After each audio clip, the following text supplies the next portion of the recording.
যে যেরম খায় হ্যাঁ এরম আগে। হ্যালো গাইস, আজকে ভিডিওতে মিজানের একদিনের বিক্রি কত টাকা হলো টিপু সুলতানের চাপাবাজি, এবং এই ভিডিওতে একদিনে কত টাকায় বিক্রি করেছে এবং মিজানের দোকান ভাঙচুর কেন হলো এবং কি বললো মিজান রান্না সম্পর্কে, এই সম্পর্কে বিস্তারিত আজকে ভিডিওতে থাকছে ভিউয়ার্স। যে যেরম খায় হ্যাঁ এরম আগে, এটা কইতে হয় না।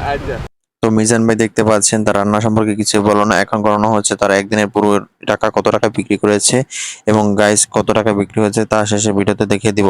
এবং টিপু সুলতান কি রকম চাপাবাজি করতে আসছে দেখুন গাইস। 8,000 লোককে খাওয়াবে যদি সরকার যদি ব্যবস্থা করে। হ্যাঁ গাইস, আপনারা শুনতে পাচ্ছেন সরকারকে ব্যবস্থা করে দিতে বলছে। হ্যাঁ, সরকার টিপু সুলতানের জন্য ফ্রি ব্যবস্থা করে দিবে, টিপু সুলতানের মতো যেন 8,000 লোক ফ্রি খেতে পারে। মিজানের আজকে বিক্রি হলো 95,000। 95,000। মিজান 95,000 টাকা বিক্রি করছে, এর থেকে তো লাভ আছে। তবু দেখেন মিজানের অসন্তুষ্টর ছাপ, একবার আলহামদুলিল্লাহ বলে নাই। মিজানের চেহারাটা দেখে একবার একটু তাকায় লক্ষ্য করুন, তিনি কিভাবে কথা বলছে, মনে হচ্ছে যেন তার বিক্রিতে কোনো লাভই হয় নাই।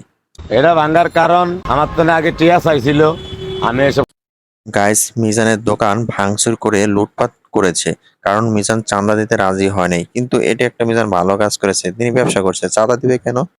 আমার ডিউটি হইছে কাস্টমার মিজানের ডিউটি হচ্ছে কাস্টমারদের। ইউটিউব আলা করে চেক দেয়া কোনা কি কথা মিজান ইউটিউবারের মাথা রেখে দেবে। আর নাইলে মাথা হারিয়ে দিমু, হরে মাথা লিয়া যাইতে পারবেন। পরবর্তীতে আপনাদের জন্য নতুন একটা ভিডিও নিয়ে আসবো, আপনারা আমার চ্যানেলটি সাবস্ক্রাইব করে পাশে থাকবেন।